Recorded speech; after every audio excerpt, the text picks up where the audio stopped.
We're so excited to have you for our second laser talk in a series of 4. My name is Catlin Moore, and I'm the programs manager for the Beal Center for Art and Technology here on campus. If you have not visited us, I encourage you to do so. The Beal Center for Art and Technology was founded 17 years ago on the UCI campus. The mission of the Beal Center is to support research and exhibitions that explore new relationships between the arts, sciences, and technology. We hope to redefine the museum and gallery experience, both in content and form, and to connect artist to artist and artist to audience. I invite you to visit the Beal Center Monday through Saturday, 12 to 6, as we are open to the public with free admission, thanks to the generosity of the Beal Family Foundation. Tonight's laser talk was inspired by the current exhibition on view at the Beal Center, Masculine Feminine, which was curated by our co-moderators, David Famillion and Nicole Hebron. The exhibition explores how artists throughout various periods of contemporary art history have explored or expressed their own gender or identity. The show is on view through May 13th, and if you come visit, you can be treated to a complimentary exhibition tour by one of our UCI student docents. We're big on free if you haven't caught on. So why laser? What is a laser talk? Well, I can't promise any actual lasers here tonight. I'm sorry. I can tell you that laser stands for Leonardo Art Science Evening Rendezvous. So here we are in the evening, rendezvousing, as we do, with several experts in the fields of art and science. So I'd say we're off to a halfway decent start. Leonardo is the International Society for the Arts, Sciences, and Technology based in the Bay Area, and they have recently accepted us into their network of laser talk providers. Laser talks happen in cities all over the world in venues that are members of the Leonardo family, a family that includes exciting metropolitan destinations such as Zurich, London, Montreal, New York, Los Angeles, and now Irvine. Please check them out on leonardo.info or on social media. You can live tweet or post from tonight's event using the hashtags #LaserTalks or #UCI Beal Center. If you didn't hashtag it, it didn't happen. Tonight's co-moderators, as I mentioned previously, are David Famillion and Nicole Hebron. David Famillion has been with the Beal Center for Art and Technology since 2005 and is our artistic director. As an artist and educator, he received his BFA from California Institute of the Arts in 1979 and his MFA from UCLA in 1986. For the past 20 years, he's taught studio art and critical theory in art schools and universities, including Otis College of Art and Design, Minneapolis College of Art and Design, Santa Clara University, San Francisco Art Institute, and UC Irvine. He currently teaches at the Beal Center's Digital Arts Exhibition course at the UC Irvine Claire Trevor School of the Arts. So a round of applause for David, please.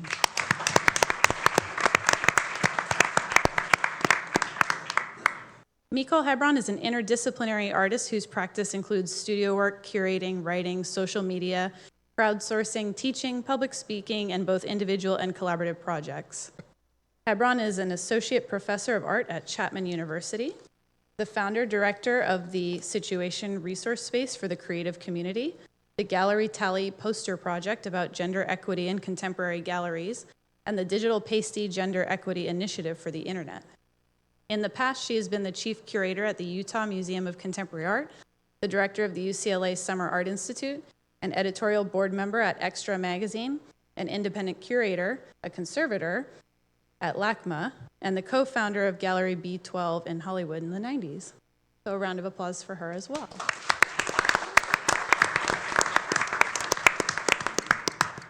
So before David and Nicole open up the conversation, each of our speakers will introduce themselves and give you a 10-minute overview of their background. This may include their arts practice, professional or personal experiences, or research related to tonight's topic of gender expression. We're very grateful to have them here tonight and thank them for all the time and effort that has gone into preparing for this event. So I'd like to give you a round of applause for that as well.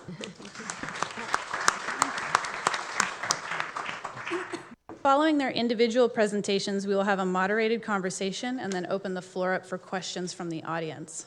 In the interest of time, please hold all questions until the Q&A portion of tonight's event.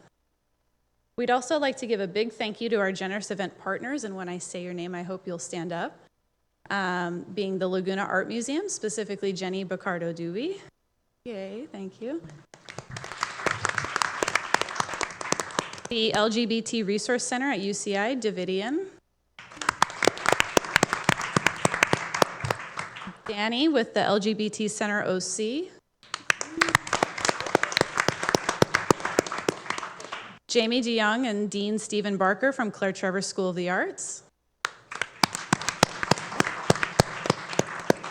And UCI Applied Innovation, specifically Michelle Hong and Matt Bailey, whose beautiful venue we are sitting in tonight. All right, before I turn the floor over to our first presenter, I'd like to reiterate that the topic of gender expression is a highly personal and evolving subject.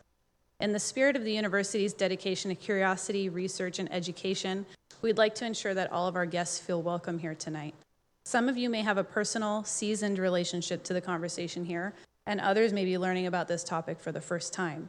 So please exercise patience and empathy towards those that are brave enough to ask or answer many of the questions I'm sure we'll explore tonight. In one way or another, we're all still learning about others and ourselves and the world around us, so thank you in advance for your kindness and respect. So without further ado, I'd like to introduce Castles.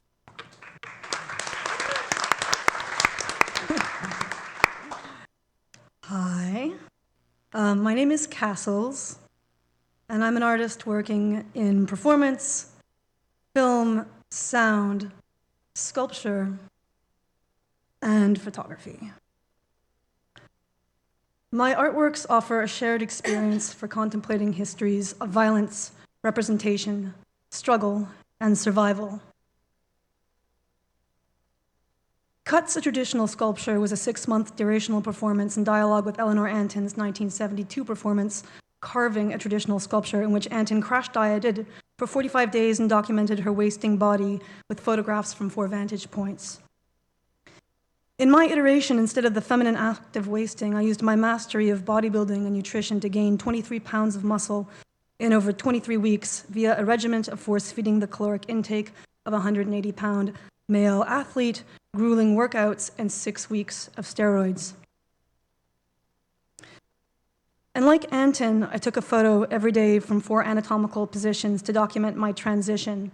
And my title, Cuts, a Traditional Sculpture, is a twist on getting cut, which queers the trans body by showcasing the cut of musculature as opposed to the cut of the surgeon's knife.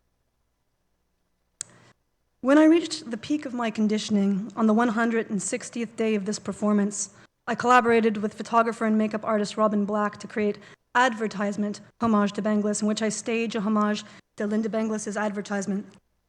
In 1974, Benglis bought advertisement space in the back of Art Forum magazine, a respected art journal, which at the time excluded many of the works of female artists. Placing this image in the advertisement section was a subversive tap upon the glass ceiling placed on female artists' careers. And my iteration was not solely addressing sexism in the art world, but also the policing of gender more generally.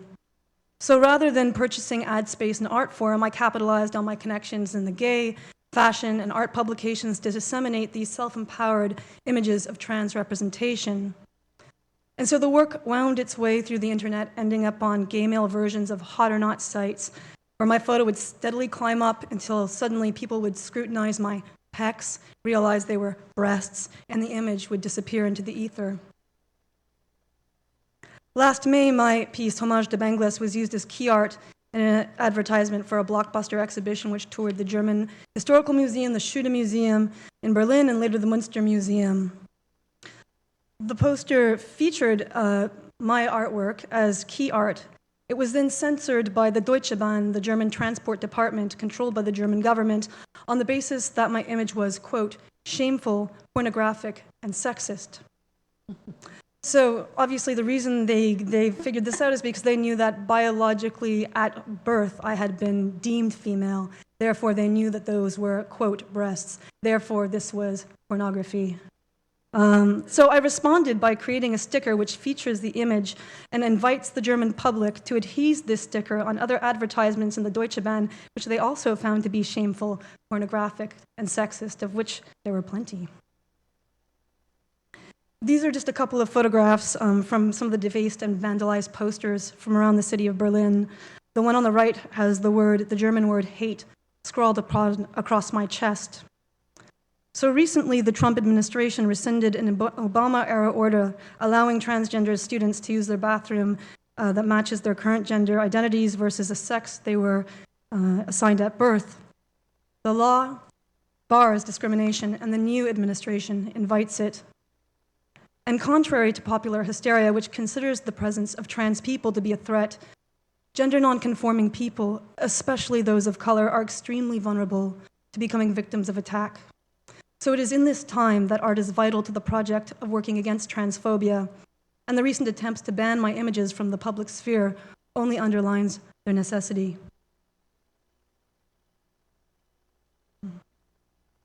To quote Paul Preciado, "I do not want the female gender that was assigned to me at birth, nor do I want the male gender that transsexual medicine can furnish and the state will award me if I behave in the right way. I do not want any of it." Becoming an image. Becoming an image, in this performance, I unleash an attack on a 2,000-pound clay block, delivering a series of kicks and blows in total darkness. The spectacle is only illuminated by the flash of a photographer, which burns the image into the viewer's retina. I initially performed Becoming an Image at the One National Gay and Lesbian Archive at USC, which houses the largest collection of LGBTQ materials in the world. And my performance points to the evidence of queer and trans lives that are often missing from historical representation. The result of this performance is a series of bashed clay sculptures, which stand in for a history of silence violence against trans people, marked with the imprint of fists, knees, elbows, sweat, and struggle. And in the next stage of this project, I'm doing something called the Monument Project in support of my Creative Capital grant, where I've cast the bashed clay remnants from Becoming an Image performances and poured them into durable sculptural materials such as bronze, porcelain, and concrete. These new sculptures will become public artworks which ask this question: what is the formal shape of violence? If your bones break, if you receive a bruise, your body heals, but what is the actual shape of a violent attack? The 1,300 poured bronze is called the resilience of the 20%, which refers to a sickening statistic that in 2012, murders of trans people increased worldwide by 20%. As public monuments, these sculptures will mark sites where acts of violence against gender nonconforming people have occurred. And I'm working alongside community groups in each city of placement to determine the best sites for the monuments to be installed. In June, the body of 28-year-old transgender activist Zorita Reyes was found in a parking lot of a Dairy Queen in Anaheim, California. Reyes had been choked to death and kept in the trunk of a car before being dumped behind the restaurant. Imagine a monument in a Dairy Queen parking lot marking this quotidian space as a scene of violence and loss. These sculptures will create an active way of bringing visibility to those who did not have it in their lives. So we've been in a moment of relative high trans visibility, but representation of some does not mean lived equality for all.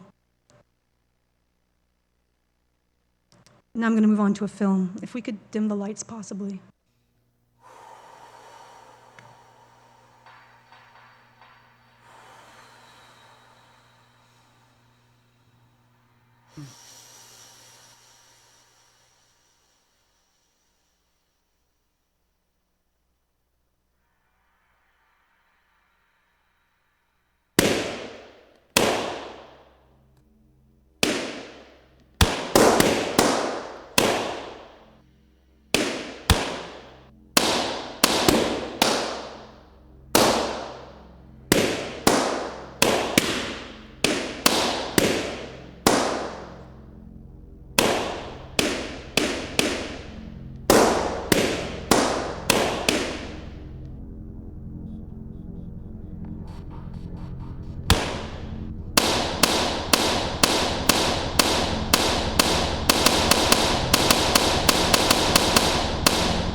So I'm going to read an excerpt from New York-based scholar Julia Steinmetz's essay called 103 Shots, The Sound of Everyday Nightlife. Orlando, the pulse of 49 Latinx queers was stopped short. The heart of extended brown and queer families have skipped at a collective beat. And in the wake of this horrific event, it is crucial to remember that intrusion of terror and danger into the zones of presumed for or hoped for safety is not exceptional.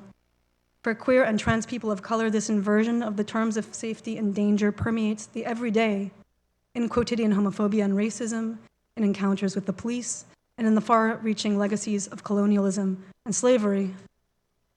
Unsurprisingly, the events of Orlando were met immediately with performances of national security from Hillary Clinton and Donald Trump alike. And during Trump's speech at the Republican convention accepting his party's nomination, Trump specifically defended, quote, our LGBTQ community. Quote, as your president, he said, quote, I will do everything in my power to protect our LGBTQ citizens, then adding a crucial signifier, from violence and oppression of hateful foreign ideology. Trump poises himself to drum up Islamophobia and blame ISIS while bulldozing over the complex issues of racism, homophobia, and the precarious masculinity that motivated the shooting. So how is it that we make sense of our relationship to Omar Mateen, the shooter who may or may not have been a regular at Pulse or hooked up with men that he met on Jacked? How do we make sense that in recent news, there was an arson attack on the mosque that was attended by Omar Mateen? The Islamic Center of Fort Pierce has experienced other trouble in recent months. A few weeks after the nightclub shooting, a man was badly beaten outside this mosque. So it is in moments of instability and perceived threat that there is a powerful impulse to clarify the boundaries between friend and enemy, us and them. But who exactly is the we that we invoke when speaking for the LGBTQ community? One thing that we do know is that the kindling that sparked the Orlando shooting and the mosque arsonist into action is stoked by the common experiences of precarity and exclusion that queers and people of color face daily. Thank you.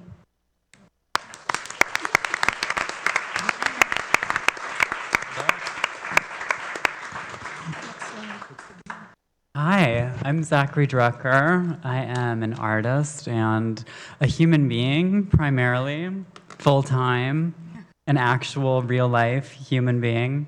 I say that somewhat cheekily, but I think that leading with our humanity is really essential, and especially in talking about gender, when it's easy to get kind of like wrapped up in the intricacies and nuances of language and of the differences between us. I often talk about this photograph, which comes from a series of photographs that I took, or rather that my parents took of me as a young child, because I see it as sort of the inception point of my own understanding of gender. They tend to be the happiest pictures of me as a kid. And at the time, it was the mid-1980s, there was really no consciousness of the gender spectrum. So people typically kind of like assumed that it was a sexuality thing. And it's interesting how throughout our lives, the story is always changing. It's not only changing for us in the microcosm of us, but it's also changing culturally. So much has changed over the past few years, I think, with the trans movement. And I think that we've witnessed more progress and setbacks than any of us thought conceivable. It feels very much like the best of times and the worst of times. So thank you, Castles, for highlighting some of that, a portion of that. I grew up in Syracuse, New York, which was a really sort of unremarkable place. There was a small LGBT community. It wasn't huge. And I didn't really have any notions of trans people. There was a woman who worked at the vintage store, like the local vintage store, who had been a football player, and she had sort of transformed into this bohemian beauty, kind of like wrapped in scarves and lots of accessories. And her name was Louise. And she was the first trans person I ever knew as a young teenager. I think I saw trans folks on talk shows, TV talk shows, and that was about it. Maybe we were the punchlines of jokes in films like Ace Ventura, or serial killers in Silence of the Lambs, or Psycho, or Sleepaway Camp. Certainly not a full range of representations to find yourself in. So the story to me at this point in my life meant something different than it does today. But I kept my name, Zachary. That's like the number one question I get in conversations like this. That had to do a lot with Mahatma Gandhi. Be the change you wish to see in the world. I think when I really transitioned at this point, it was a decade ago, I considered changing my name, and I realized that I had a hard time like settling on a name because I am Zachary. That's who I've always been.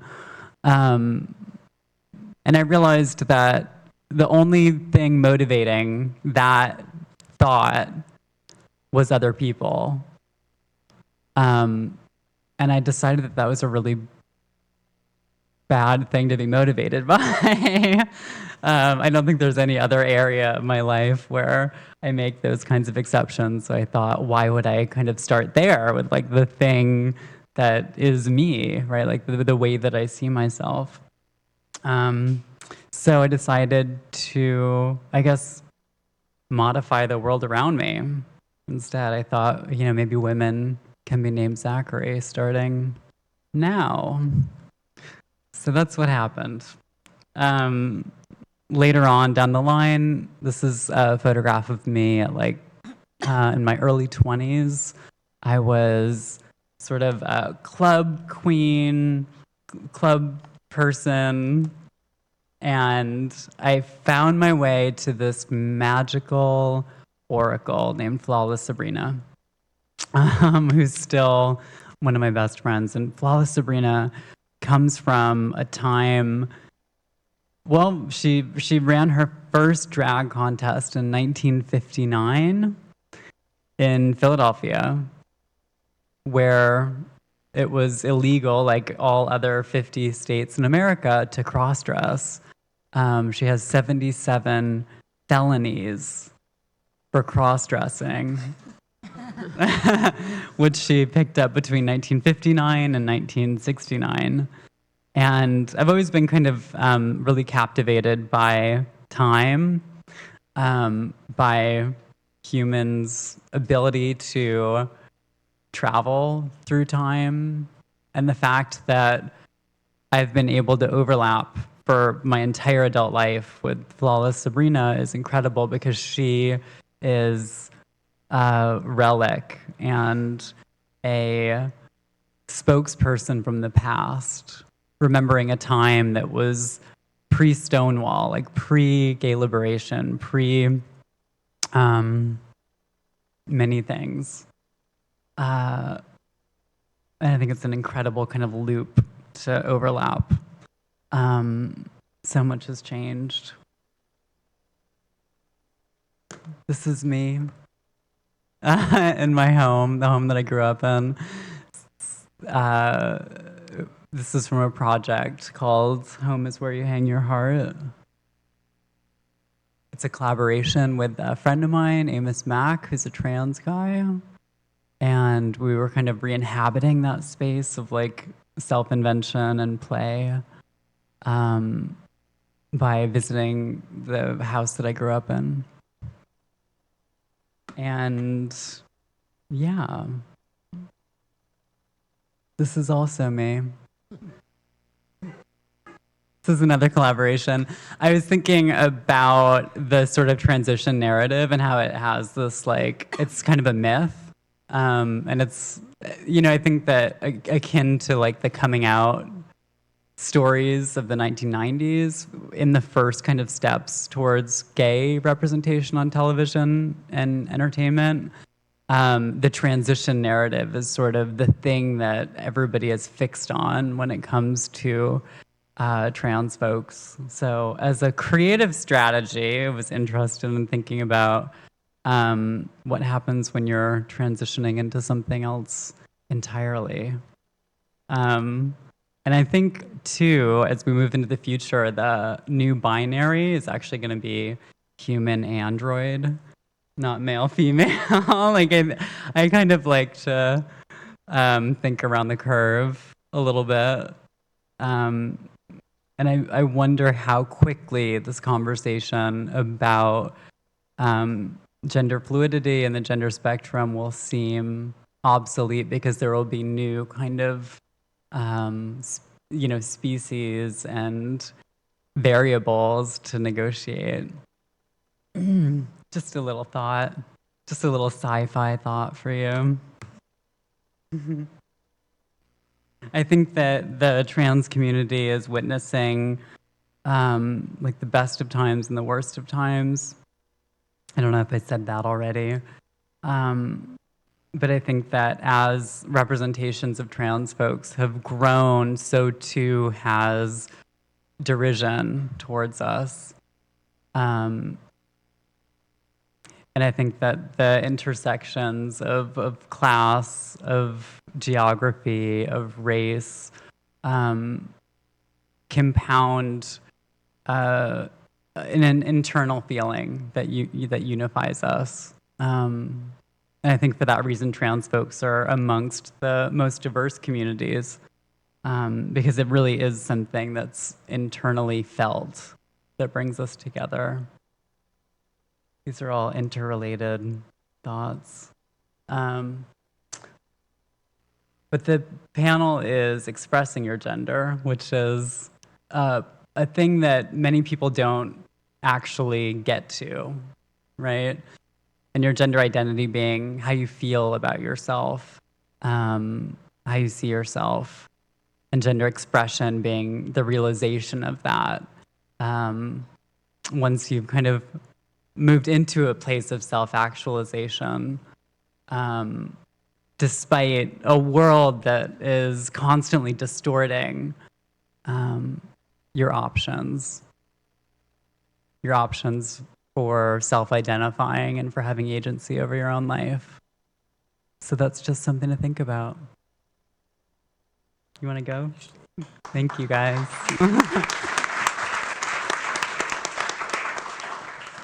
My name is Justin Huft. I practice marriage and family therapy. I'm also a clinical program director at an acute residential psychiatric facility. I am a certified LGBT affirmative psychotherapist. I also teach psychology at Saddleback College and Cal State Fullerton. I specialize primarily in feminist experiential therapy, and my research background is in content analysis of what the heck does gender look like, or what the heck does intersectionality look like in media. As you will note, from psychological perspective, queerness is largely invisible. So when we are looking at what gender looks like, it is a very clear binary. A lot of my research coming from a therapeutic background focuses on comic books, a literature that we can be utilizing in therapy, bibliotherapy. So a lot of the examples that I'll be pulling from will be comic books. So if we start with what the heck does masculinity look like in comic books, we could use Captain America and Wolverine as pretty stereotypical examples. And as I'm talking about comics, what I want you to do is swap out comics and put in almost any media. We could talk about newspapers or movies, books, TV shows, and you'll see that for the most part, the characters' names change, but the representation of masculinity or femininity or the intersection or the continuum in between will all remain the same. So we have Captain America being brave, committed, smart, strong, right? All of these masculine attributes in media. Wolverine being angry, low emotional regulation, his first reaction is to fight, and emotionally withdrawn, right? If we're thinking of stereotypical masculinity, we're also thinking about lack of either emotions or ability to control emotions, right? Frankly, my dear, I don't give a damn, right? It is intricately tied, this lack of emotional regulation, into masculinity. And what happens is that viewers or readers, particularly young boys, are going to be forced to choose between either hypermasculine or meekness. If we're thinking of comic book characters, we have Peter Parker and Clark Kent, Spider-Man and Superman, respectively. What are they like as their human alter egos? Meek, mild-mannered reporter, bumbling, right, easily pushed over. And this is viewed in direct contrast to their superhero identities, where they're charming and strong and capable, intelligent, right? So what this says is you all have the option of being meek. You don't have to be hypermasculine, although you won't be useful if you're not hypermasculine. It's really important that we are identifying that ability to do really anything besides focus on relationships. That capability is tied into masculinity throughout most media. It's also very fragile, right? And this was mentioned in the previous presentations. Masculinity is very fragile. If you have any femininity in masculinity, you start to be judged on your feminine characteristics, not the other way around, right? Extremely fragile and violently fragile. And I don't think that we can talk about masculinity without identifying the privileges that come along with it in almost all media portrayals of masculinity. Being considered funny, interrupted less, taken more seriously, you're more likely to arrive somewhere safely, your comfort comes from yourself, you're less sexually liable, right? Your success is a result of your hard work. Just a show of your hands, people in this room, how many of you carry pepper spray? Okay, so just being mindful of who is raising their hands. How many of you feel like you have to walk to your car in groups or in pairs at night? Okay, so again, being mindful of who's raising their hands. Okay, how many of you carry keys like you're Wolverine? Okay, or have some tool as if you are capable of fighting off like you're Wolverine? Okay. There's a very real safety hazard in not being masculine, and that is very clear in portrayals in media of masculinity. So then what would the opposite look like if we take Rogue from the X-Men, nurturing, hypersexualized, though clearly unable to touch others? If we're thinking of Rogue's superpower, hypersexualized, if she touches you, you die. Right? And this is not unique. This is throughout femininity. It is in media portrayals, right? It's very threatening. We have Poison Ivy. Her power is to kill you with a kiss. Right? We have Storm, characteristics of stereotypical black woman, to cause a ruckus, literally a storm, that's her name, right? Femininity and empowerment are threatening when they exist together, right? Harmonious, very stubborn, very fragile as well, psychologically fragile. Femininity, similar to the commodification of the gay best friend, femininity exists as something masculinity owns. And we see this not just in comics, we see this in real life, right? The wife of the Bears lineman wins a bronze medal. She's also been to the Olympics multiple times. Also, of all the things to be proud of, the wife of a Bears lineman, right? Femininity exists as a commodification, right? You own whoever you are. The most salient part of your identity as a female is who you are connected to, right? And of course, we can't just be talking about gender because it looks different depending on race, ethnicity, socioeconomic status, education. We see that in comic books, people of color are typically the only ones with linguistic differences. African Americans usually are the only ones that speak in slang, usually the only ones selling or using drugs, portrayed as deviants. Race moderates gender with a greater exotification of minorities. We see the colonized body almost exclusively with people of color in comic books or media in general. Race is almost never mentioned, except when to point out racism, they're pointing out racism. However, it's really deracialized. What we see is this discussion of, look how not racist we are by having non-white people, and yet everyone shares white Anglo-Saxon Protestant values. Everyone shares a very waspy culture and a history. So we can identify skin color differences without any differences in a culture, right? Completely deracialized, oftentimes in media, especially in comic books. If there is a, quote, diverse cast, there'll be different species with only a white male being the actual human. and all the other diversity is completely fictionalized. So what we see is that race, when tackled like queerness, it is very shallow, right? Identifying, look at us, we are tackling it, without any sort of anti-racist position or anti-sexist position, right? Any sort of anti-homophobic position. What we see is tokenism and stereotypes, again, Storm, are prevalent in media, and we could swap out comic books with anything. When we're talking about an angry black woman, we get perfect portrayals of that with Nicki Minaj and Taylor Swift, right? We wouldn't get this. We don't see this. We certainly don't see this, right? And if we are able as a group to identify that this would perhaps be odd if we did see this, then that is acknowledging that this is present, right? That is acknowledging that there are problems with intersectionality and how different identities are portrayed. One of the things that I think is really important in content analysis is where we are getting our information. If we look at Cosmo magazine as one example, one of the very, very clear messages that the readers get are about women's sexuality and men's sexuality being very different. Women are expected to be sexually active, but to be in service to men, right? They're not supposed to show sexual satisfaction, and they're supposed to subordinate their own interests for others. And the correlation between teen magazine use, reading Cosmopolitan, for example, and the belief about stereotypical females is significant. It's even more significant between beliefs about males, though. Men are animalistic and aggressive, insatiable, urgent, emotionally deficient, again, right? What I would ask then is, if we believe that men are emotionally deficient, they're aggressive, they're insatiable and uncontrollable, how then could we ask men to stop raping people? It would make a lot more sense to tell women, carry a whistle, carry pepper spray, walk in groups, put a napkin over your drink, right? You have to have responsibility because men are uncontrollable and they're insatiable.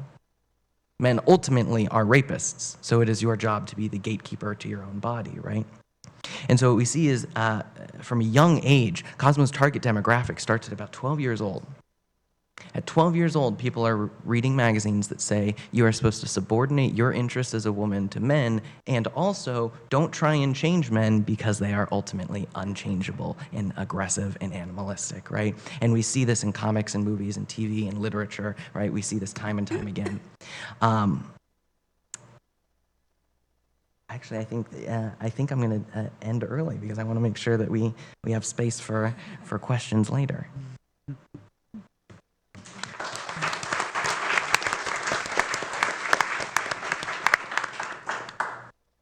Well, hi there. I am the token science nerd here in this setting, or maybe biology nerd. And it is both an honor and terrifying to be on a panel with these amazing artists and thought leaders. I'm a pediatrician here at UC Irvine, and I'm involved with a relatively new gender diversity program up on the Orange campus. And I like to approach sex and gender and sexuality really the way we approach everything in pediatrics, which is from a developmental perspective. And so for us, sex and gender identity and sexual orientation are completely sort of different things because they have at very different times in people's lives. You know, one is a prenatal sort of thing, the other is an early childhood development, and the other is really more of a task of adolescence. And so this is really how we think about the difference between sex and gender in pediatrics. Is it a boy or a girl? Can't talk. So, you know, when we talk about sex, we're talking about the sex assigned at birth. And that's a very quick assessment, quick look at the outside, right between the legs, and the physician fills out a form. You've got two choices, rather binary, boy or girl, and that's it. And we know that even something as straightforward as sexual anatomy, there's a lot of variation. It can be influenced by chromosomes or genes or the hormones that the fetus produces, or a lot of other things in sort of the prenatal environment.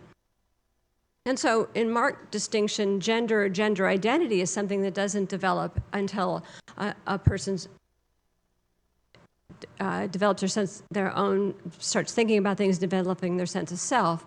And so it's really that internal sense of being male or female, or maybe a blend or neither. And it's quite multidimensional. It's not really the sort of anchored 2 points, male, female, with sort of a sliding scale in between. And gender development is really begins in young childhood. 1 and 2-year-olds can sort of notice a difference between bodies or between gender expression, and they start categorizing. And actually, they can probably pretty much sort of rotely tell you if they're a boy or a girl at 1.5 or 2. Preschoolers, that sort of 3-4-year-old group, they are great. That is the main time in life when people are allowed to be gender expansive. They try on different expressions and different roles. They play act. A lot of that's going on. And they may not really understand that gender is something that doesn't change with the clothes. They may think that if they put on some sort of outfit, I don't know what I would use to be stereotypic, but a cowboy, firefighter, that they may be one gender, and if they put on a pregnant shirt, I don't know, there's something else. Anyway, so, it's not really till about 4, 5, 6 that kids start realizing that gender is something that's kind of unique to the individual, that stays with you no matter what hat you put on. They're not necessarily expansive at that age and get pretty rigid on what they expect. But it's generally around that age that people who they can identify, who end up as trans adults or non-binary adults, can kind of remember back to that sort of 4 or 5-year-old age range when that's sort of when they knew that maybe something was a little bit different. Doesn't necessarily mean they're expressing themselves. They may not have the language or the stamina because they're being continuously told just by everyday movements and actions when they're doing something that's acceptable or they're going against the grain of society. And these might be very subtle affirmations or sort of subtle ignorings, or they might be less subtle and sort of more reward-punishment kind of thing. But it can definitely change the way kids look at the world, the way they behave, the way they act, but it's not ever going to change who they are on the inside. Whoops. And I like to use just this little exercise when I'm dealing with medical students and nursing students. That's mostly who I deal with. Just talking about gender and how we, even unwittingly, participate in sort of forming kids' sort of binary expectations. So I just asked them to think about that they've got some really important little kid in their life. Maybe it's a child of the person next door, maybe it's their sister's kid, but anyway, they are the favorite auntie or uncle because they do kind of fun stuff. And so last Saturday, they went over, they're going to take Jessie out for ice cream. And as it turned out, Jessie typically had snagged a piece of clothing that belonged to their older sibling and donned it. And, so Jessie maybe had on big siblings' Little League cap, or maybe big siblings' piece of a dance costume from a past recital. You come over, a big hug, you're getting ready to go out the door, and you say, okay, let's go for ice cream. Or do you say, okay, take that off so we can go get ice cream?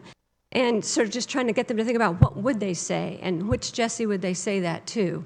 Because certainly for natal boys, the choices are much fewer.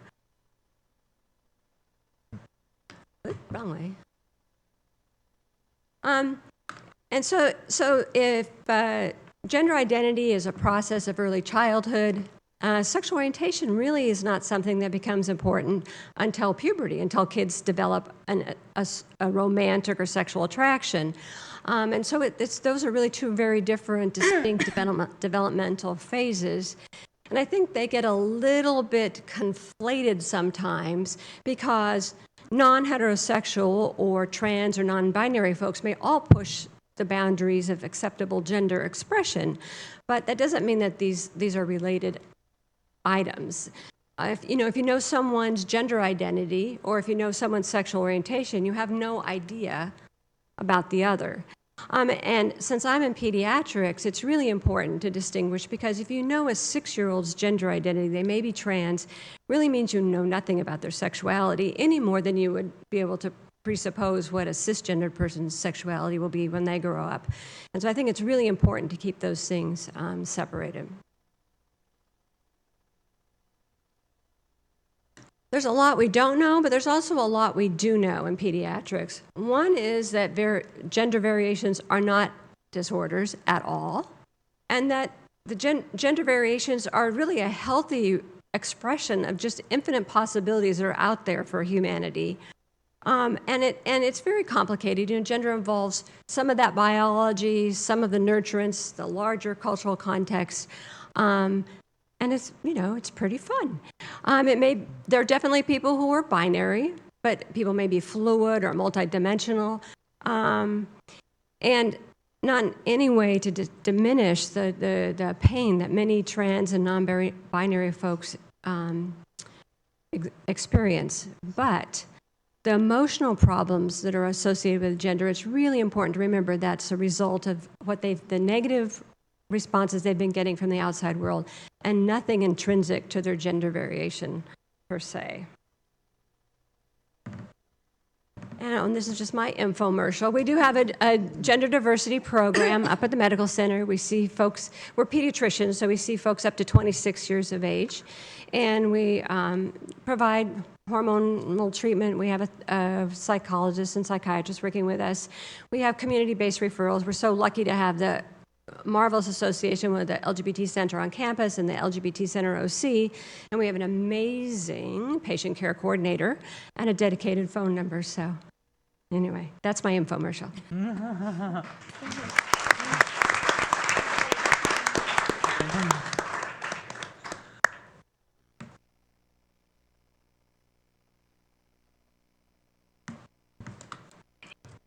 Thank you. So I'm actually here as a parent of a pretty incredible 7.5-year-old transgender child, but I came here by a peculiar road, so I just kind of wanted to share a little bit of that with you today. I was here at UCI back before we had this. We didn't even have electronic classrooms, and I'm totally dating myself, but I think that was the first year we got email addresses. So this is pretty exciting. But anyhow, after completing my undergraduate degree at UCI, I came back to pursue my PhD in English literature here as well. But my true love and passion was always feminist studies. And so I began teaching here in the Gender and Sexuality Studies department from 2009 to 2014. So my very first upper division gender studies course was on a topic on which I only had tangential familiarity. And I approached the course with trepidation, but found in my class a group of young people whose commitment to a dialectical relationship between theory and activism really helped me understand more fully the stakes of what we were learning. Two of these students came up to me after class, and I still remember this so vividly. It was the first day of class, and they came up to me with a paper from the LGBT Center, and they said, would you mind referring to us by our preferred names? And if you need convincing, here's this letter from Davidian. And I couldn't understand why they had to, of course, I'll call you by whatever name you ask, but I found out that not only were they transitioning that quarter, they had professors who did not honor that wish, and that has changed so much since those years. Learning from these students changed me.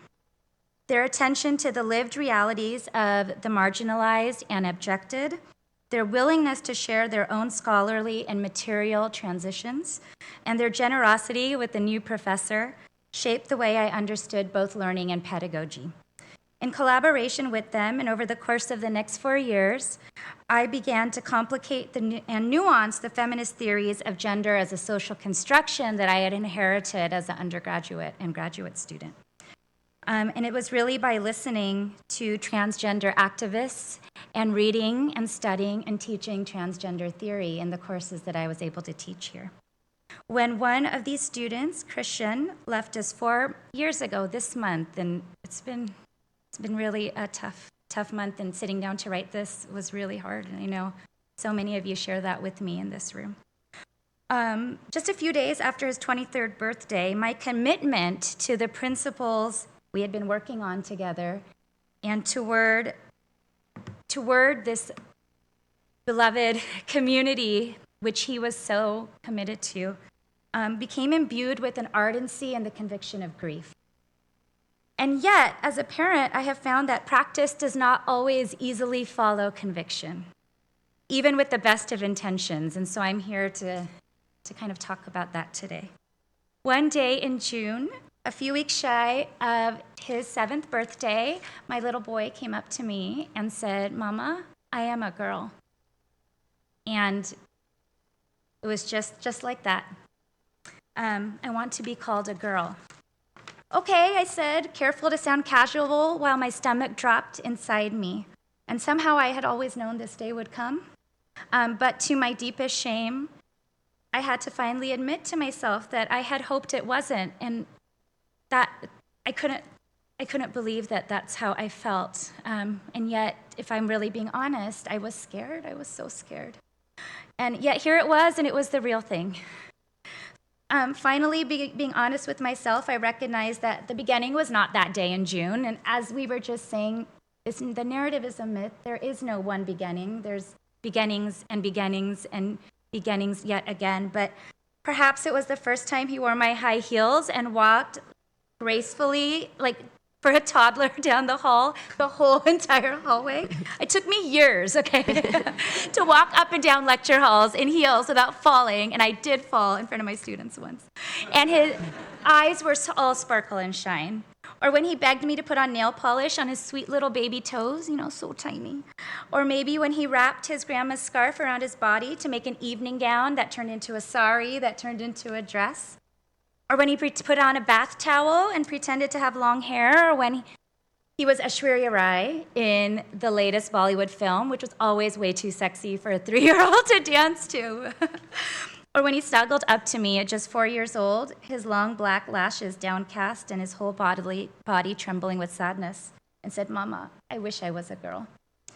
All the other times I would tell him he was perfect just the way he was, that he does not need to be a girl to be the person he wants to be, to do what he wants to do, and really thinking about kind of the way we teach masculinity and this really small box in which we put young boys, that he can be whatever kind of boy he wants to be. And it sounded so good to me, like reject gender roles, new ways of masculinity. And I thought we were not the type of family to push gender roles or stereotypes on our children. And at least, I thought we weren't. But for all my intellectual conviction, I was still tangled with an ineffective attachment to the gender with which my child had been labeled. What would it look like for him to give that up? How strong and inherent truly was that gender identity within? For what sounded like a perfect solution to me never really seemed to comfort him. I wonder if he had been trying to tell me for years, but just didn't have the words to do it, and I wasn't really listening in any case. Within a few weeks after that day in June, we sat in the therapist's office, and he recounted how he had felt that he was a girl for years, but he had been so afraid of our reactions, and afraid that people wouldn't love him anymore, or that they would be mean. And my partner and I cried, and we cried because we let our child down. Despite everything that we knew better than that. And all we ever wanted was to support our children and help them thrive. So now, 9 months later, I'm starting to look back and realize that rather than being proof of failure, this moment when my young child came to me and bared her soul was my chance, our chance, to practice unconditional love, to act in a way that affirmed our child, to provide her a foundation of love and support and acceptance and resilience that will allow her to live a full, authentic life in whatever way she knows to be true. And so we continue to educate ourselves, to listen to our child, to the knowledge and experience of our incredible support system in the LGBTQ community, and to attempt to live our convictions and to put into practice the commitment my students nurtured in me so many years ago on this very campus.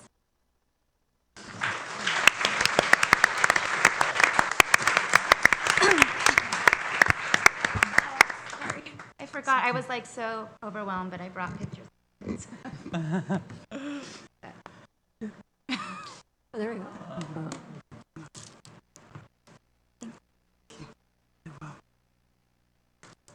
Seriously cute. kind of hard to follow that up. Wow. Oh, Gonna go right, yeah. Oh, okay. Oh, oops. I'm not too technologically savvy. It's okay. Okay, here we go. Okay, good afternoon or good evening, everybody. How you doing today? Good. It's a very much an honor to be here. I'd like to thank Nicole for inviting me to this panel. I'd like to thank the panelists, of course, my co-panelists. Thank you in the audience for being here. Thank you for the laser talks for this amazing occasion. Thank you for UCI in general. A friend of mine who is associate professor of history, unfortunately was not able to be here, but we graduated together at UCLA. Go Bruins. So it's good. And of course, I'd like to thank anyone who's watching it at live stream. I'm Professor Jennifer Thompson. I'm an adjunct professor of history at Cal State Fulton. It's taken me a long time to be able to get to the point. I mean, doing something like this live stream with all these amazing people, a few years ago, I never thought I would be doing this, but here I am. So 2 years ago exactly, that this amazing image that was part of a shutdown of a amazing transgender event on La Cienega and 3rd Street in LA. Some people I was associated with basically shut down the intersection of La Cienega and 3rd Street because of the pandemic of trans violence. The reason why I mention this, folks, is that if you look at the LA Times of that day, there was an image of, and this was fake blood, but still it was two amazing women, friends of mine. They were painting themselves with artificial blood. They were adorned, so to speak, with bruises. But this depiction is of something. It was actually real violence against people. Fortunately, they were not injured, but it represents the horrible things that were happening then and continue to happen now with alarming frequency against trans and gender non-binary peoples. Now, there was a mention a few minutes ago about laws against cross-dressers. Well, in my historical research, and I usually do presentations on world history, U.S. history, trans history, and current events in trans history. There are basically, in 1867, 1868, there was a law passed in San Francisco against cross-dressing men. And so this history of gender policing has been on a long time. And so this really needs to stop. And it can stop with people getting to know each other, being able to start empathizing and sympathizing. And this is what needs to be happening. All societies have a way of trying to understand and make sense and categorize the world. Whether it's in sports, whether it's in politics, whatever, whether it's certainly in the world of gender, people all around the world are trying to make sense of and try to categorize and understand their societies. Now, this image of this woman from 2,000 years ago in ancient Rome is something that shows you a certain gender presentation in terms of makeup, clothing, and something like this. An image I use pretty regularly in my pre-modern world history classes. So is this idea of gender presentation or gender expression, is it a matter of just strictly of personal style? Or more likely an amazing blend of a wide variety of factors in a given society? Or is it something as in case of this amazing trans pioneer, trans man Michael Dillon, is it a matter of expression of gender as a way of trying to show people that they are indeed a trans man, a woman, a man, or what have you? Now, as I said before, I usually do presentations on other people's other events, and the thing I found fascinating about everybody on the panelists here is I do presentations in my classes and all that about things that have to do with health, with art, with activism, with psychology, with all kinds of things. So every one of you is someone who hopefully inform my work going forward. We can talk about that eventually. But the reason why I'm doing this talk, folks, is to be able to basically kind of encourage anyone on your journey of discovery, whether you are trans, whether you are lesbian, gay, bisexual, agender, whether you're cisgender. I want to be able to encourage you to be yourself, to explore, to be more and more bold and more daring, and to be able to live at peace with yourself without regard of what anyone says. What you say is what matters, and people need to recognize if you say something about yourself, people need to take you at face value. End of story.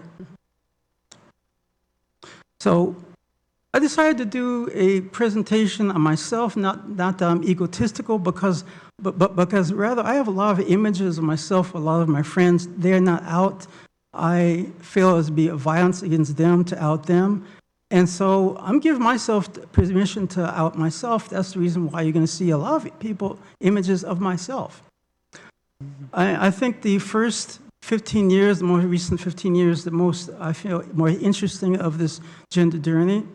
Basically, it's a period of time for early 2000, which I'm trying to understand and work a way of presenting myself, secretly at first. By 2007, I was starting to be aware of it's time to go out and start seeing the rest of the world. And so I was going out to, I was able to discover trans clubs and start to gradually get to meet the people and all that. And it was amazing like that. So I kept going and going and going and going. And I did the activist stuff. So this picture right here is from about 15 years ago. It showed you my gender presentation, usually about 15 years ago, a lot of long flowing dresses. And all this stuff, keep in mind, all this experimentation with makeup and all that. These are things I was doing, and no one else was around. I was just experimenting, trying to understand myself. I was aware since I was age 14, I was different, but there was so much in the exterior so far. Okay. This picture right here was taken, this was the very second time I was at a transgender club, a very, very cool place that's still around, I go to sometimes. And basically I just realized, well, let me just put something on that speaks as a woman. So I still have ways to go, as you can see, a lot of learning curve, but hey, it's what it is. You know, I had a good time, you know. So I kept going, I kept meeting really cool people, trans women, trans men, non-binary. I was meeting some cool people who are cis, people who were lesbian, gay, bisexual, all that. Wonderful people, I had a good time. I started to meet more and more people and going out, and eventually I was able to start developing a sense of my gender expression, and this is pretty typical of the time. This was taken about 4 years ago, and I was with four of my still best friends, and it was an amazing night in downtown Disney. So we just walk around, everything's good, no one was bothering us, so it was wonderful. So I continued this, and we started to go. Usually what we did is we were going out to dinner, and that started off dinner, and then later on we were going clubbing, and it was good. So, you know, just various forms of gender expression. Sometimes was more tomboyish, sometimes was more feminine, like this. This was the actual fourth time I went to a high school reunion. I decided, well, let me do something a little different. So I decided to kind of let my classmates know, hey, how you doing? This is my name now, this is who I am. And people were very, very happy, very, very pleased with me. And not a single person gave me a hard time. By 2014, I started going around, and I became part of, stopped becoming strictly a creature of the night, and I started going around and seeing what life was like in the daytime as well. And I was meeting trans people and non-binary, whatever, who were not part of the trans scene, and life was good.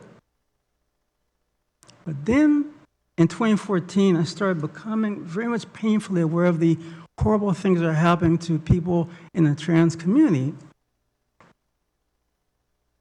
And I decided I need to do something about this. There's a woman that was murdered on October 2nd of 2014. She was murdered in East Hollywood. And that's something that could have happened to me. I decided after that I need to do something about this. Now, this doesn't exactly look too typically feminine, but it doesn't matter because I was at Fullerton, I was working that day, And I figured I need to go there. Makes more sense to go to this rally, this march. We did a so-called die-in, and it was a beautiful thing. We were able to represent, be able to help people of the community. And some people there that were kind of well-known these days. Bambi Saucedo was there. Genesis Gutierrez was there.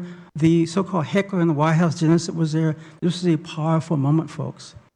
Time to represent, time to get started.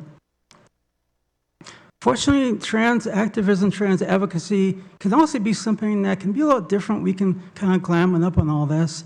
I'm not sure if you're aware of who this woman is next to me. Her name's Ann Thomas. I have the privilege of getting to know her for a few years now. She runs trans talent.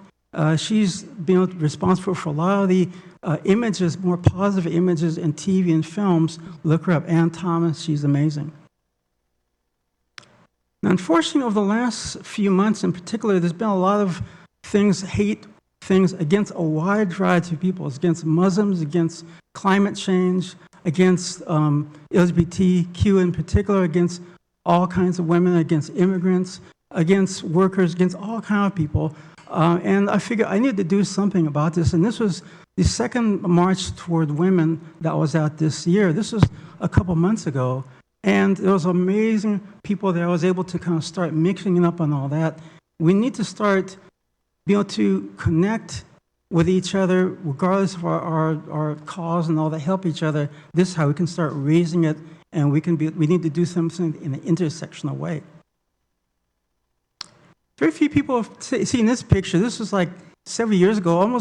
I knew almost no one, my current friends, I knew almost no one back then, but Halloween in Hollywood, Hollywood's amazing thing. I recommend it, although it's getting too crowded these days, but anyway. So if I was going to recommend something, advice to anybody in terms of authenticity, whether you're trans or not, just take your time, enjoy the ride. Going the wrong way. Hello. I'm going the wrong way. Okay. I'm a historian, I'm not anti-historian. Sorry about that. Okay, almost done. Okay, and just allow your gender expression to eventually be able to catch up with gender identity. That's it. Thank you.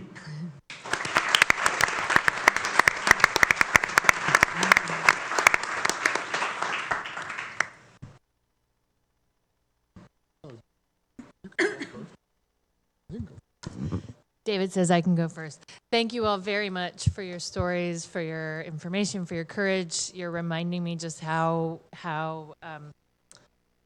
the personal really truly is so political, and it's such an important time to keep that in mind. And thank you to Kat and David for having us all here. I guess I'm tasked with the first question, but we do want to open it. We want to make sure that there's plenty of time for the audience to engage in questions and dialogue with the panelists. I'd like to also encourage the panelists to ask each other questions in response to the presentations. And I want to remind everyone to remember to take space and make space for your fellow panelists and audience members. I guess I'd like to start with it's a general question, but might get at specifics real quickly. Most of you mentioned clothing in some capacity, and I think a lot about the role that clothing and makeup and hair play in our gender expression, and I think it can be both beneficial and problematic. And I just wondered if you could speak to that. Like, what role does clothing and makeup and hair play for you in your gender expression? And how is it a positive thing, and how is it also a challenge? Can I start? Yeah. Okay, let me break this down. Okay, real simple for me. I'm not going to speak for anybody else, just for me. When I need to present as a male, and by the way, this is going to be maybe for several more weeks, and then in the fall of this year, I'll be able to finally be full-time at long last. So here's the deal. When I need to present as a male, I feel kind of emotionally dead. I feel blasé. I feel kind of low-grade depression. But when I'm able to look as my authentic self in terms of clothing and hair and makeup, things like that, I feel alive. So it really, to me, has to do, in my case, with gender dysphoria, the idea that there's a disconnect, that your gender expression is not in alignment with who you are as your gender identity. So that does not always work, because sometimes I can present male, I'm fine, but other times I put the male attire on and I feel like a mess. It's like, let me get this crap off, you know? So it really is something that basically kind of helps to remove gender dysphoria for me. So that's for me.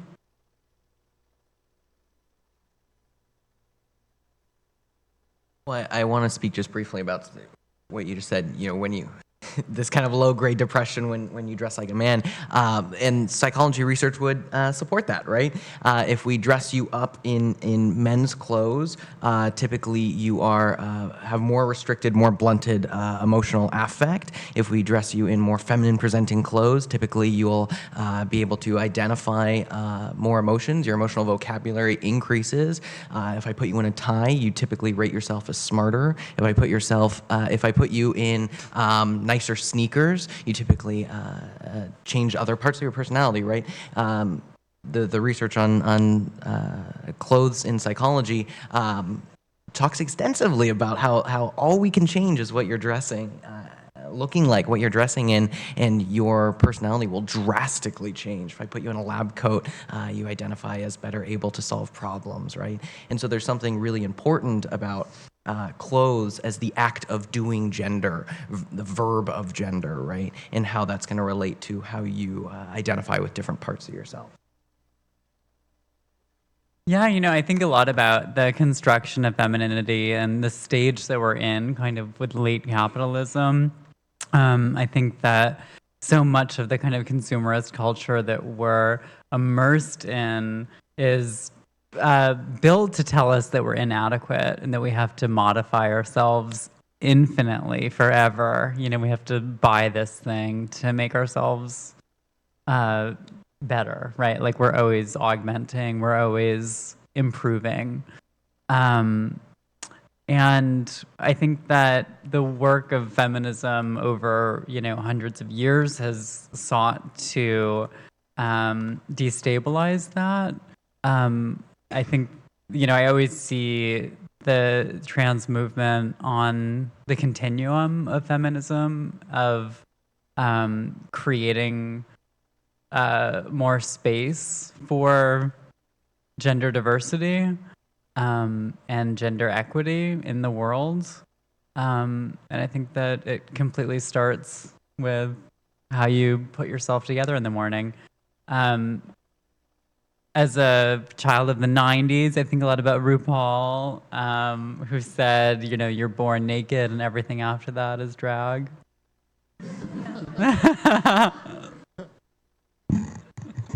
Okay, I'll go from there. I don't know, it's interesting. I think I would echo your sentiments around the sort of relationship to capitalism. And for example, in an image like Homage de Bangladesh, where I have this like lipstick on and it's a very slick, finished, kind of high fashion image. Next to that in the gallery is that sort of 3-channel monitor that you saw of this kind of raw, crappily shot with a flip phone of me force-feeding myself this caloric intake. And then on the bottom, I photographed all the products that I had to consume in order to build that flesh. So it was very much about, this is the slick image, but this is the process, and this is definitely a construction. So I think, in a lot of my work, I do these performances, and I'm often performing nude. And for example, with Becoming an Image, which was first performed in 2012, I used to bind my chest, and I used to wear these kind of skin-colored micro shorts or something like that. And as I've kind of continued to perform this work throughout the years, I have decided, just as Zachary has kept her name, for me, I think of these things as, I don't really think of my body as being the problem, but society's expectations around how my body should be is a larger problem. And so although I might think of getting top surgery multiple times a month, I also am cognizant of the fact that as someone was saying here, that there's so much pressure of the outside world for you to exist in a binary. And so I think for me, letting clothing fall away from my body and presenting my body as vulnerable or as naked as it can be has been sort of my relationship, my way of dealing with this idea of construction is to kind of deconstruct or kind of explode the construction so that you maybe ask yourself, is that a woman? One of the theorists that I love to teach in Introduction to Women's Studies classes is Julia Serrano. And she does amazing work on transmisogyny and the way in which femininity is really trivialized. And, you know, in our capitalist and commodified culture. And, you know, we talk about impressions that are made based on kind of these feminine or seeming attributes or this idea of triviality or frivolity. And with my child, what I found was that, you know, she was so drawn to being able to perform and express her gender in the way that she saw fit, and she's very performative and she enjoys that. But the first day we went over to someone's house who I had trusted and who I thought could be entrusted with this, you know, moment of her happiness, the very first thing was, why would you wear that? You're a boy. Boys don't wear that. In this kind of way in which, why would you give up your privilege when you were born as a boy? I mean, that was the subtext that was very easy to read. And it came along with a lot of cultural baggage about masculinity. So we obviously exited very quickly, but school was very difficult because she had moved to a private school before we started talking about this transition. And in the private school, there is a uniform. And it was very clear right away that if she was natally girl who wanted to wear the boys' uniform, I bet you not one person would have a problem. No one. But when I brought it up to the administrator and suggested that this child would like to wear the girl uniform as that fits with her sense of self, we were told absolutely not. And so the few weeks in which we were trying to figure out a safe place, you know, to leave school and where to go, she was wearing her boy uniform, and she was here, she would tell you, you know, she's like, I feel like I'm pretending. I feel like I'm not, nobody knows who I am. And that was one of the reasons we left, because every day was putting on a costume. And it was a costume that told her that what she was expressing as was less value than the prior expression that was in accordance with who people thought she was. And so that's been really sad to see play out.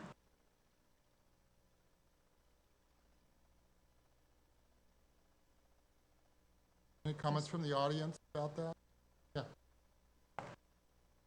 Wait 1 second. You have to hold on for the mic because we're trying to get the live stream folks to be able to hear you too. 1 second, sorry. Thank you.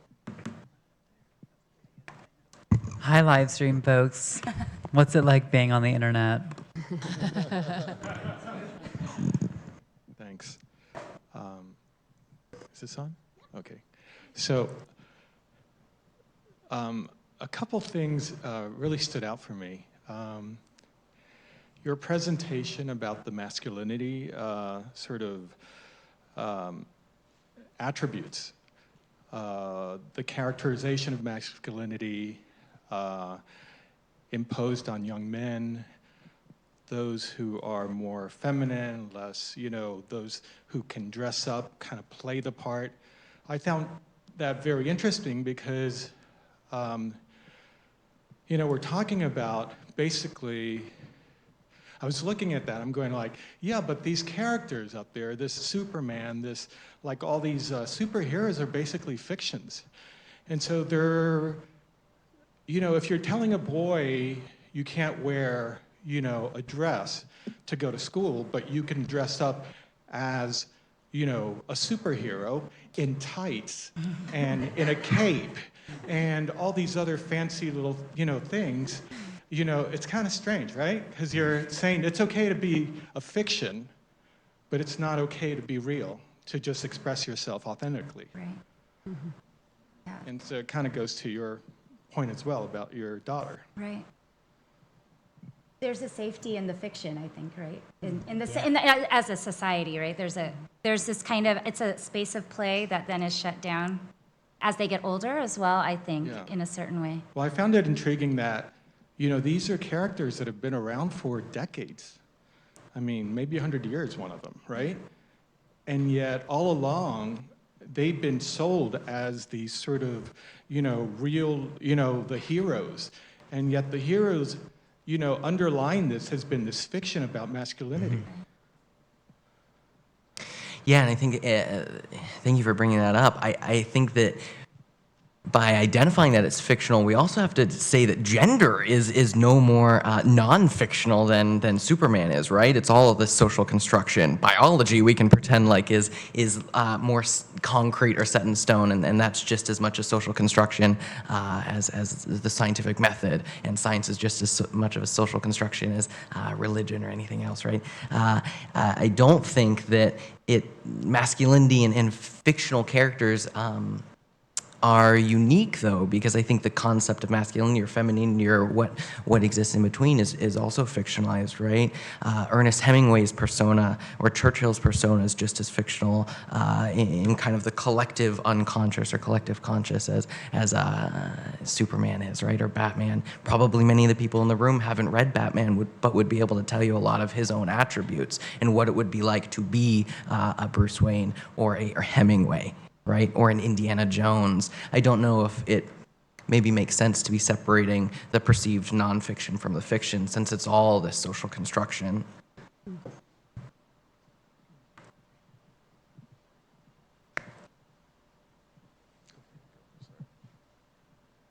Can you hear me? Is this on? Oh, okay, I can't. Zachary, you said something, you just sort of skipped over it, but I thought I heard you said in the transition that your language changed or some way that you described yourself changed. It was maybe in concert with the transition that Jennifer was also touching on. Can you talk about how maybe in relation to Justin's idea of how you place yourself within the socially construct of these genders? Yeah, absolutely. I mean, I was just speaking to kind of like the ways in which our personal narrative changes. I mean, our notions of self change from one moment to the next, depending on what room we're in, who we're surrounded by, the community that we're speaking to. All of the environmental factors that kind of influence we're infinitely changeable as humans. That's the thing that's so incredible about being a human. Minds are made to change. But yeah, I was speaking more to let's say Flawless Sabrina and her kind of era in the 1960s. There was very few words to describe the kinds of identities that we're talking about today. Back then, there were transsexuals. They were very, to get treatment as a trans person, you couldn't have at any point been married to someone of the opposite sex or had children. So for, trans women, they didn't want to create lesbians, basically. I mean, it was a homophobic impulse. They only wanted to create heterosexual women. So, you had to be oriented towards men. So there were transsexuals, there were transvestites, which are what we would today call cross-dressers. And there were queens. But all these Trans 101 slides that are popping up, there's 3 dozen more words, identity categories that we can use.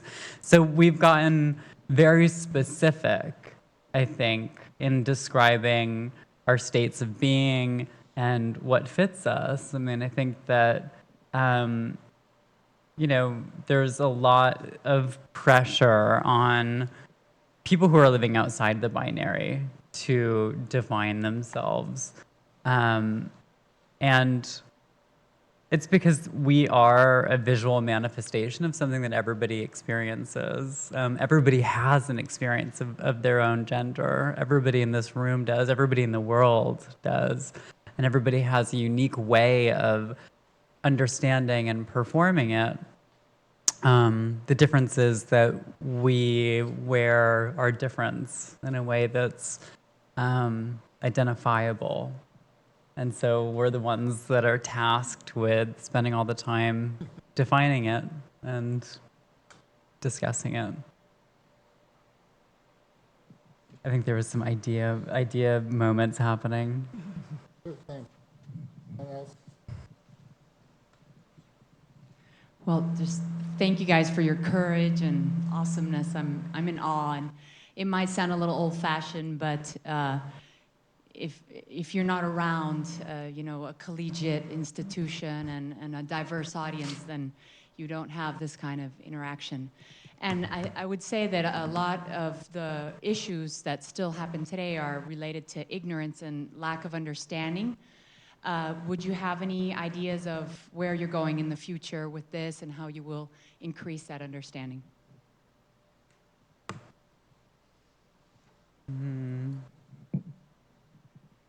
I can just talk about from the pediatric perspective. From the pediatric perspective, there's gender clinics all over the country. They're in Alabama, they're in Tennessee, they're in the Middle America. So I think that there's been a significant, at least from the people who take care of kids, there's been a significant change in trying to understand gender, understand diversity, and there's really a committed group of people who care for young children across the country. They're not just in Massachusetts and San Francisco. It's really very, very broadly distributed activity. Probably in university centers largely, but not always.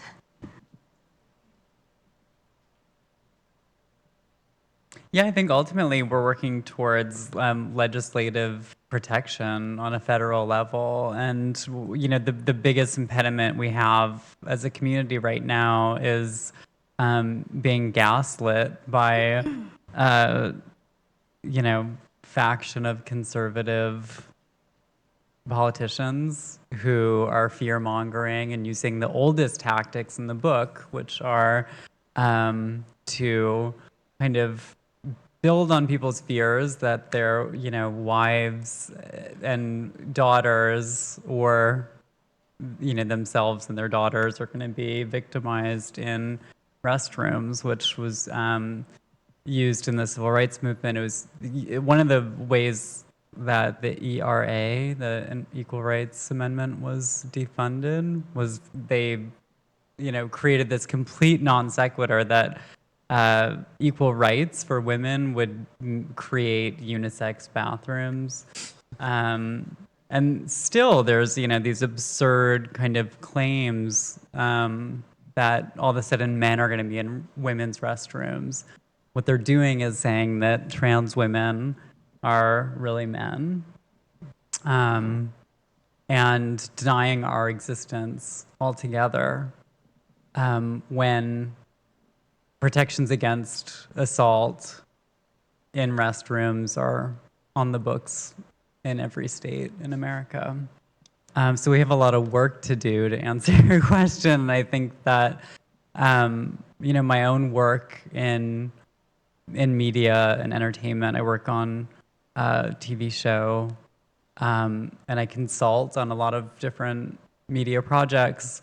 My hope has always been that to familiarize people with trans stories eventually will influence the way that they vote, the people that they vote for.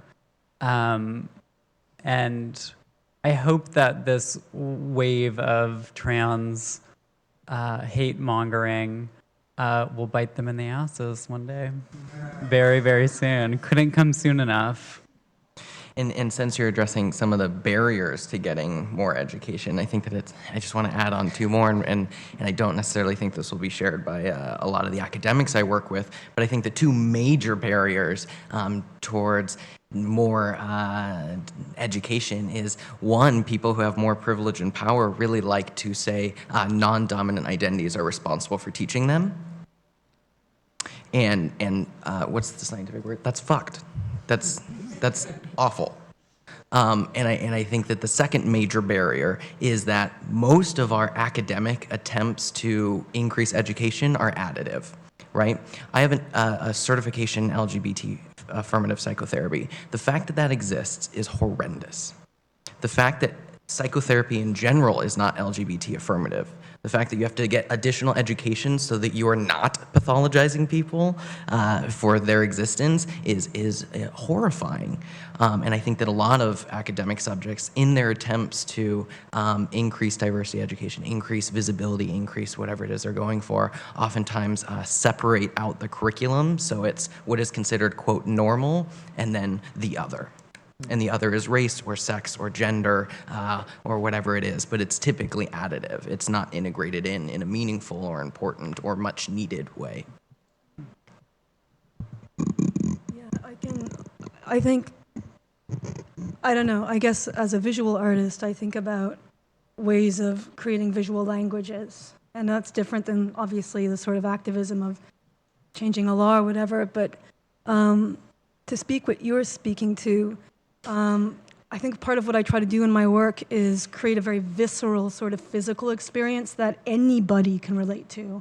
And then from that, there is some aspect that speaks to trans identity, but it's about making that very human connection. I'm currently working on a work where I've been like saving my pee since the rescindance of the Obama era order, and I want to just showcase a cube of like 120 gallons of urine. Like, what would one body have to mitigate? Because that's essentially what's happening, is once again, it's a governing ordinance that's being placed and expecting us to mitigate, but we all can relate to this bodily experience. We can all have some kind of relationship to that. So I think it's about finding those points where you bring your story, but you also create, in my what I do, a sort of porous visual language that allows multiple entry points and access points. Yeah.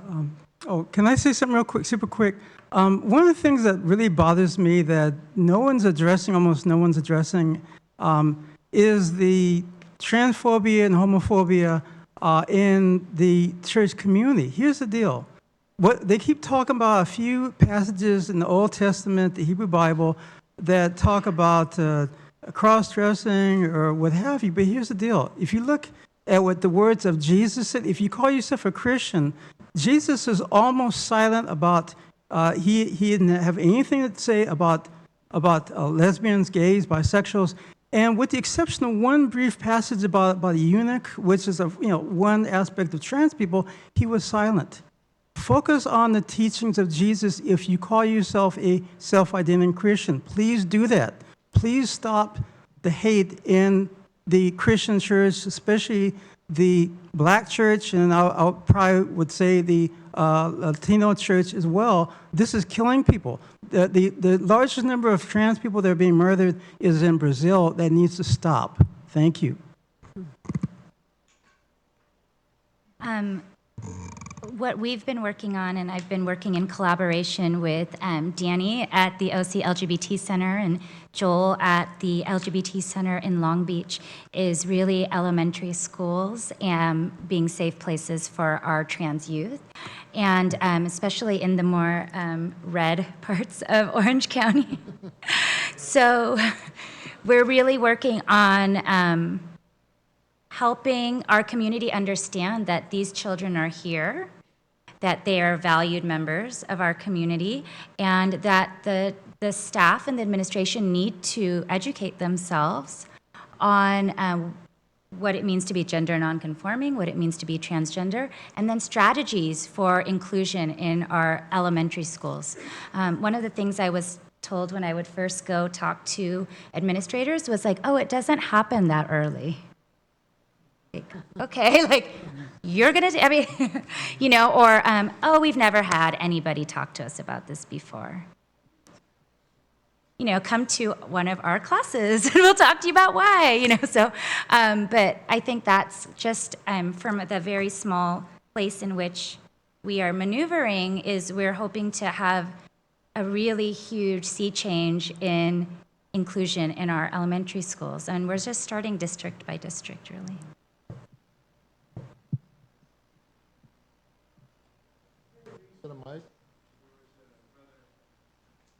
Very recently, there was a rather extensive battery of articles in the National Geographic that dealt with transsexual, transgender, all kinds of transes.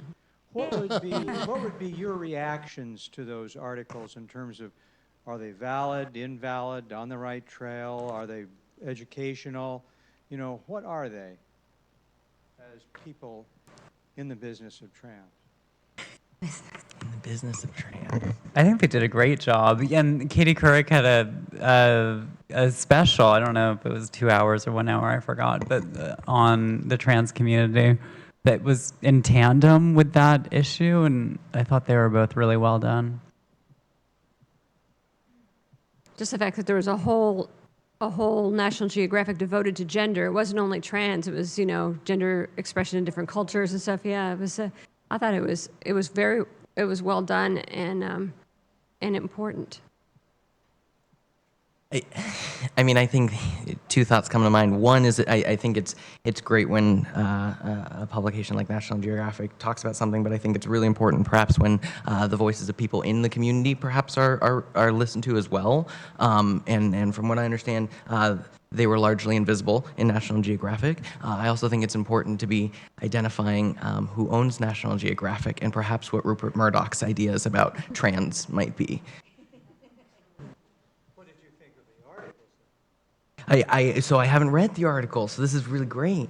I think that regardless of what I would think about the article, it's important to be identifying who has voice and space in the article, right? And perhaps what sort of theoretical lenses or biases might be present just in who is presenting.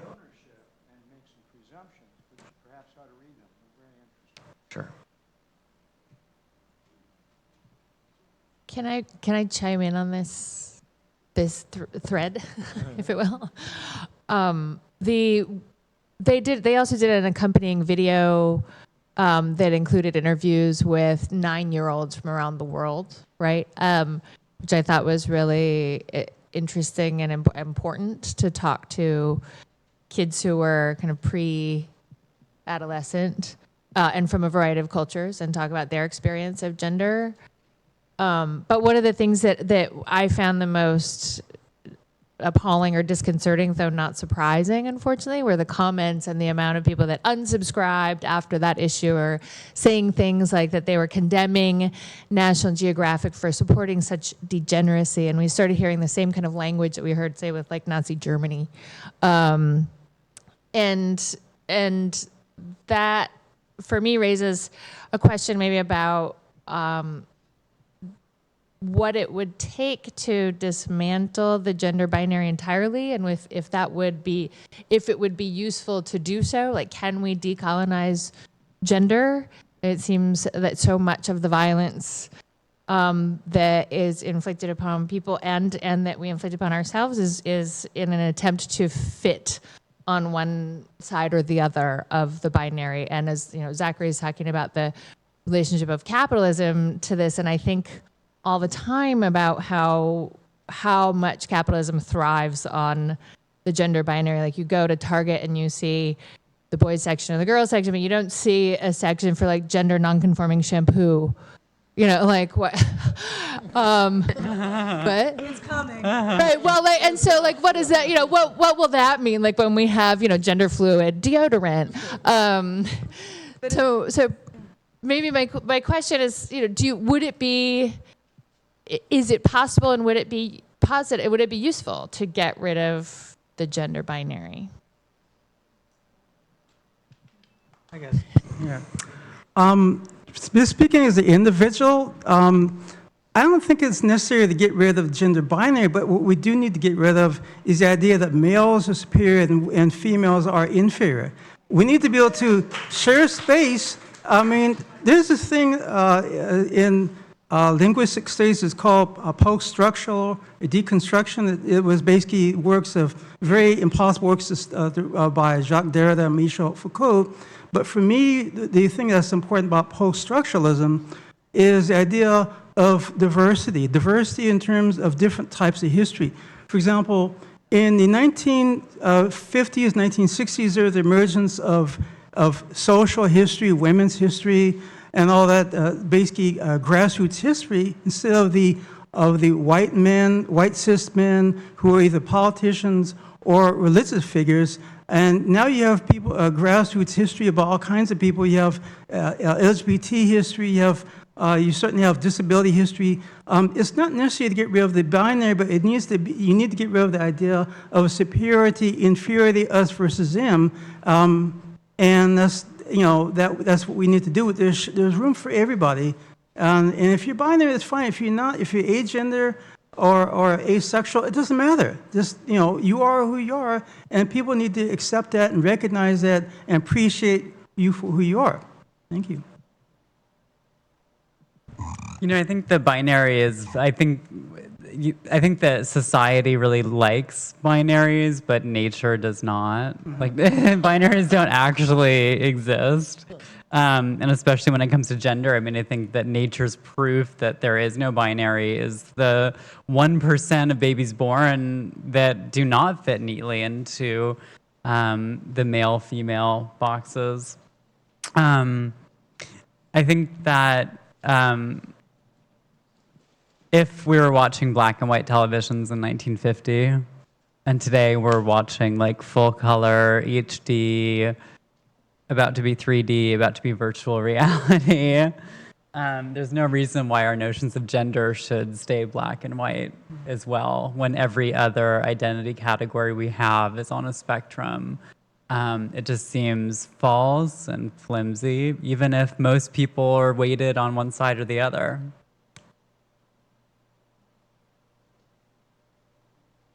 So we have about 8 more minutes, and I would love if there are any other questions in the audience. It would be a good time now. I have lots of questions, but I want to make sure that you...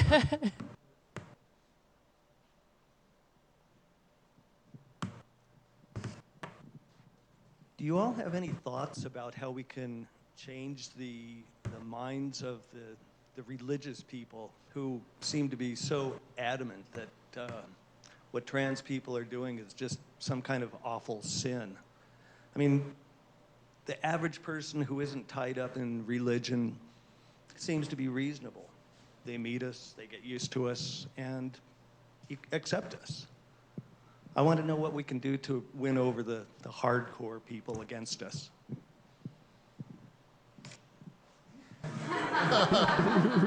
I don't know if we can win them over, to be honest. My wife is from South Louisiana, and both her parents voted for Trump. And this current situation is creating real rifts, not only in our country but within our very families, fabric of our families. And her response was like, "Why did you vote for someone who, so clearly doesn't support your own daughter's rights?" He was like, "Well, I just cared about abortion." She's like, "You cared about an unborn fetus more than your own child?" I think, I don't know, I've had instances where I've been able to reach across the party line and change a mind. But I'm kind of, to be blunt right now, I think it's time to hit the pavement and arm up if necessary.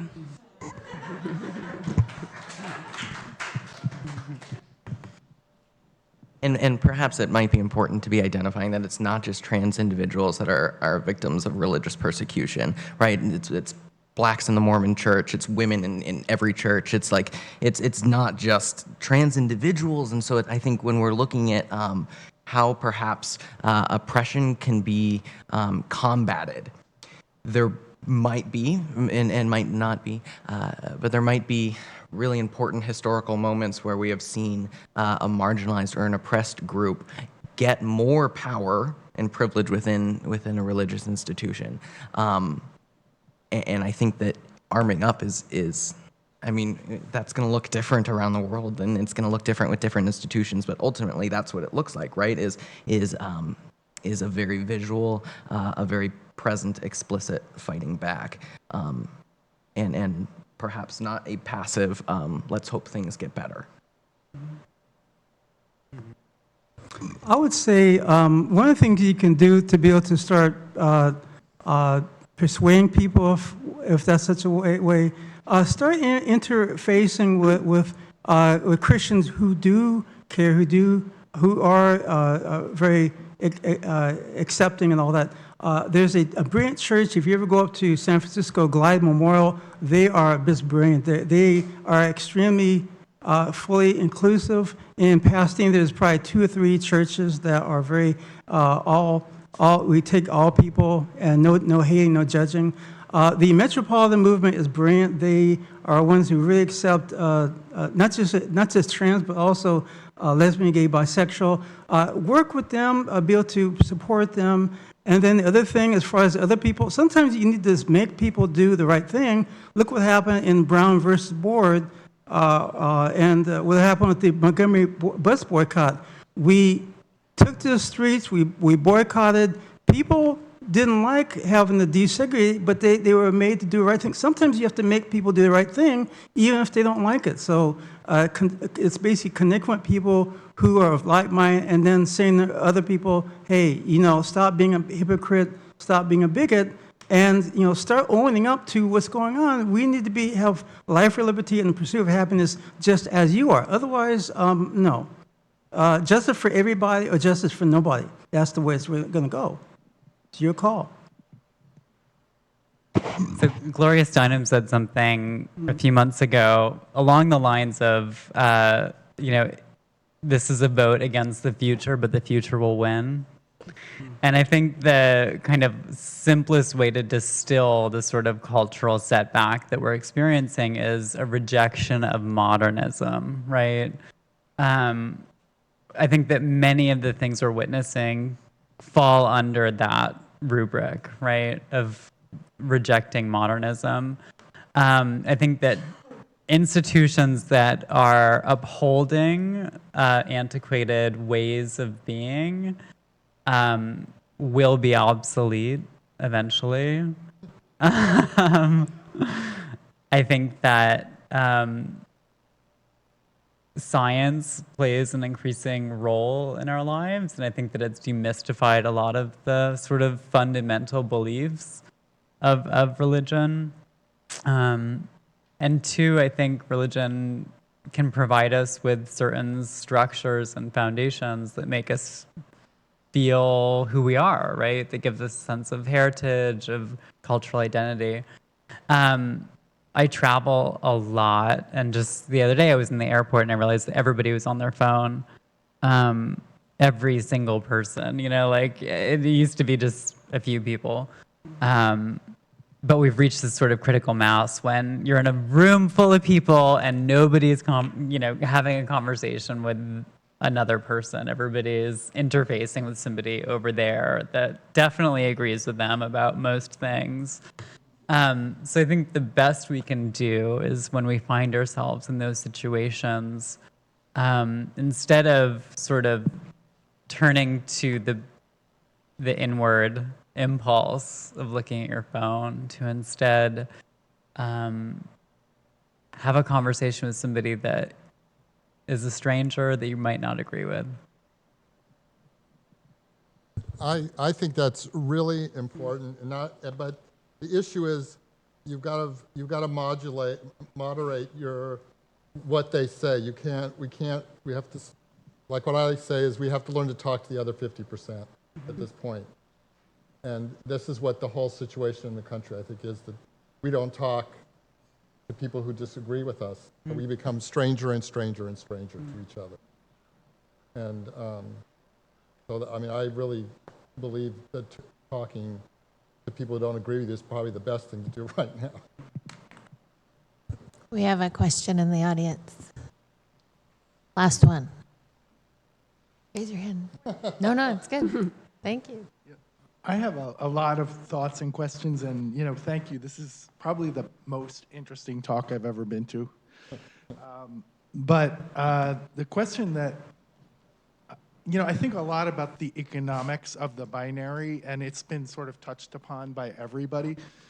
But given what's going on now politically, I think about economics driving everything, because the people that are in power, in my mind, are basically, fueling, lining their pockets on the misfortunes of other people. And I wonder, from anybody's perspective here, has there ever been, if you're steeped in the history of culture and other economic systems, is there currently, or has there ever been an economic system that was more relaxed or more friendly or more open? Or is it by necessity, but to economic power to continue the myth of the binary? Oh, sorry, that was probably not a good last question.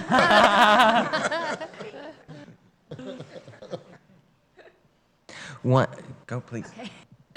Well, I was thinking about modernity. You brought up the term modernity, and then you talked about state-sanctioned identities. And in some ways, kind of this binary that we're working within today really takes rise within European modernity as a form of capitalist capture, right? And so, I mean, we could talk for so many hours, and I think that's such a great question. But if we can just maybe also address it in the sense of, is there a way in which fighting for rights through legislation or through our institutions like our school district, for example, will also be captured by the state in terms of a bigger umbrella, but more subjects will be state subjects or proper state subjects, and that's this tension that I feel is always there when we listen and we do the work and we think about what the needs are at a pragmatic level, but also can we keep a space of queerness that is outside of the economic model in which we live in a time in which capitalism is kind of reaching its, I would say its nadir, or and that is such a scary tension. And I'm sure others can speak better to me about what it's like to live within that tension every day. We can't. One thing that we do see in behavioral economics is that mostly macro societies, micro societies, not macro societies, there is a correlation between more relaxed gender norms and more Marxist societies. So this research typically struggles with identifying are people who are going to be in more Marxist communities more likely to have relaxed gender norms because they're pinko commies, or is it because there's some sort of drive, this underlying variable of capitalism that's pushing and propagating gender inflexibility and misogyny, and a very clear gender hierarchy, as far as I know, and perhaps some of you have better ideas. As far as I know, there is a clear correlation, but not necessarily an understanding of what exactly is teasing out that relationship. And I think that depending on your theoretical view of the Marxists will say, well, it's economics. The third wave feminists will say, well, it's this and that, right? Everyone will have a different idea, but there is a very clear correlation. I see Kat moving to the front, and I wanted to close with a quote from the brochure at the Trans Asterisk conference at UC Riverside recently that said, "Gender is a universe, and you are all stars." Thank you very much, everyone.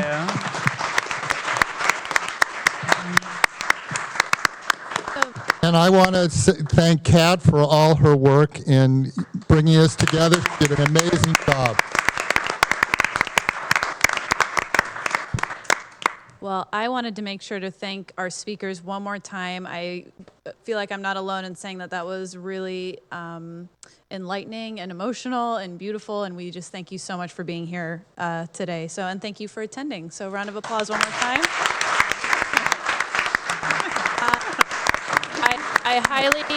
I highly encourage you to stay around, ask more questions. There's lots of snacks. You cannot leave me with all those cookies.